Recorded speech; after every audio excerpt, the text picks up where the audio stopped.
Baik, terima kasih rakan setugas kita, Wali dan Mahira. Bismillahirrahmanirrahim. Assalamualaikum warahmatullahi wabarakatuh.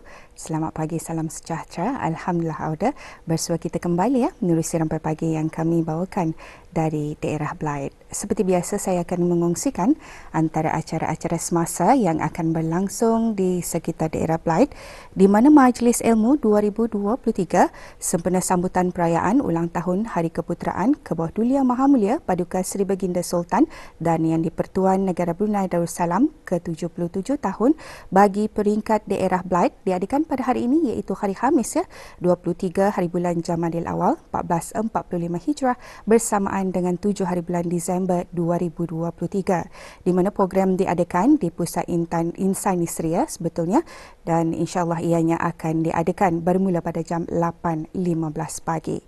Seterusnya, Auda, pada hari ini diadakan pemotongan sementara bekalan elektrik, di mana ianya akan diadakan bermula pada jam 8.30 pagi sehingga 3 petang. Penutupan sementara disebabkan kerja-kerja memindahkan kabel-kabel Volten sederhana di stesen elektrik Sekolah Merangking, dan ianya akan diadakan ataupun kawasan yang terlibat ialah Jalan Singap, Sekolah Rendah Merangking, Merangking Ulu, Sunli, KKP Merangking, Pulau Gombak, Nong Arut dan sebahagian kawasan Merangking Hilir. Jadi diharap kepada kawasan yang terlibat supaya akan dapat mengambil maklum mengenai pemotongan sementara bekalan elektrik yang akan berlaku pada hari ini. Itu dia ada beberapa info semasa yang akan berlangsung di sekitar daerah Blyth. Seterusnya kita akan beralih untuk mengikuti bahan visual yang telah pun disediakan untuk edisi hari ini.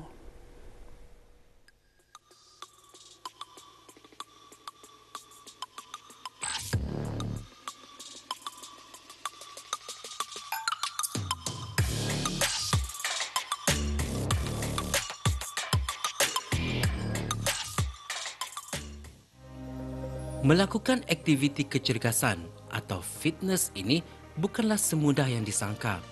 Tempatnya haruslah bertepatan dengan ruangan yang sesuai untuk melakukan aktiviti kawasan dalam atau kawasan luar legar. Apatah lagi dengan pemilihan barangan keperluan asas untuk melakukan aktiviti kesihatan ini.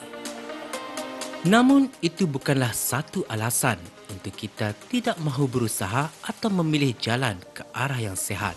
Semua ini bergantung kepada keinginan diri dan juga untuk memikirkan badan kita agar sentiasa dalam keadaan yang sihat.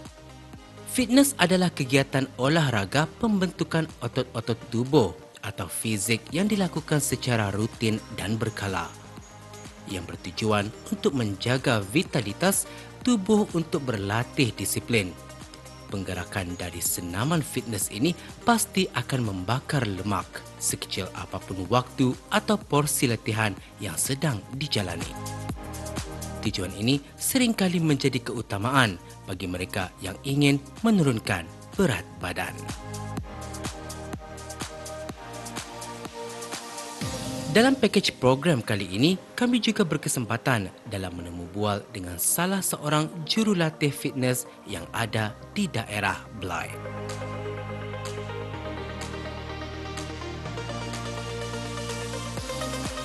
Sebenarnya awal-awalnya ni yang kira sebenarnya berlari, tetapi bila ada injury itu kan berjinak-jinak tak masuk ke dalam studio, turn out to be masuk ke studio ni ada macam-macam aktiviti fitnessnya. Bermula 2010 lah cuma tu. Tapi belum lagi aktif atau baru sebagai klien lah. Tapi bergiat menjadi fitness instructor bermula 2016. Saya sendiri mengambil lisen mengajar ada 4 buah jenis kelas, which is Strong Nation, ada Zumba, semua orang kenal Zumba, ada Conga dan juga ada Circle Mobility lah. Jadi different berlainan jenis aktivitinya. Macam seperti kalau Zumba semua orang tahu ia ada fitness punya dance, tapi kalau Strong Nation ia lebih kepada martial art, kombinasi martial art dengan HIIT workout. Lepas tu Conga is a combination di antara dance dengan HIIT workout juga. Last sekali is Circle Mobility yang macam yoga tapi more towards flexibility. Cuma tu. Program-program yang ditawarkan sangat sesuai dengan keinginan orang ramai pada masa kini.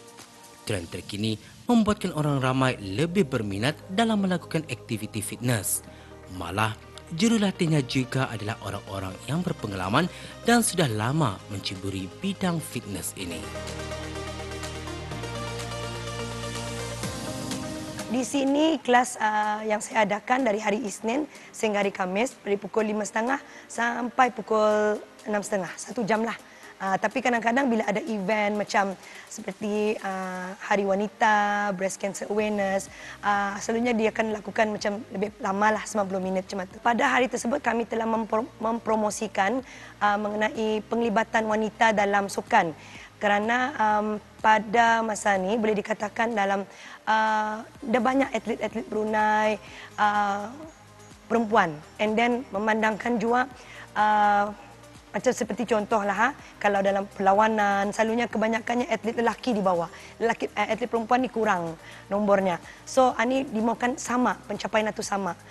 That's why lah ini mengetengahkan itu juga.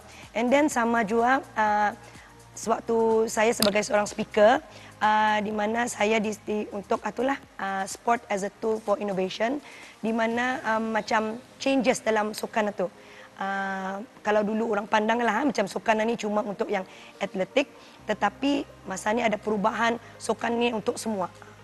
Cuma itulah macam seperti Strong Nation class ni kan, ia ada level daripada yang simple, yang biasa sama yang tinggi punya intensity lah. Jadi ikut kemampuan setiap klien. Dalam menjalankan program-program fitness ini haruslah bertulang belakang dari rakan-rakan dan diri sendiri supaya aktiviti sebegini dapat diteruskan demi mencapai sasaran dan objektif yang diinginkan. Semangat dari rakan-rakan adalah bara yang terus membakar semangat mereka. Selaku kaum wanita juga harus memiliki kekuatan diri dan badan yang cergas dalam melakukan apa saja perbuatan yang bukan saja bergantung kepada kaum lelaki. Baru-baru ini juga memandangkan saya telah dipanggil menjadi salah seorang speaker dalam oleh Majlis Olimpik Brunei Darussalam, di mana mereka mengetengahkan women in sport. Okay, so bagi saya pada majlis itu, masa seminar yang berlangsung, sport ni penting. Pasalnya perempuan digalakkan lebih banyak melibatkan diri. Selalunya orang beranggapan bila sport ini cuma untuk lelaki ataupun yang more atletik kan. Tetapi bila dengan adanya kelas-kelas macam yang diadakan, ia membuka peluang kepada semua jenis umur, semua level boleh mengikuti sport. Jadi perempuan ini diperlukan lebih aktif kalau diikutkan pasal ia penggerak kepada dalam keluarga tu. So basically jangan dianggap tangan yang menghayun buayan, ya, ia akan menggegarkan dunia sebenarnya. So kita ni mau lagi banyak pencapaian perempuan dalam bidang sukan lah. Jadi saya menyarankan pada belia di sana, try to get macam extra income itu melalui daripada fitness macam mana. Pasalnya ia satu perkara yang sehat. Okay, sambil tani melakukan senaman aktiviti, and then tani juga pun orang ini sebagai pekerjaan kita ni lah. And then ia lebih menjurus kepada positivity, bagus untuk mental health juga. So mengurangkan stres. Pasal masa ni orang banyak cakap pasal stres. Bagi saya bila ada fitness ni, ia mengurangkan stres.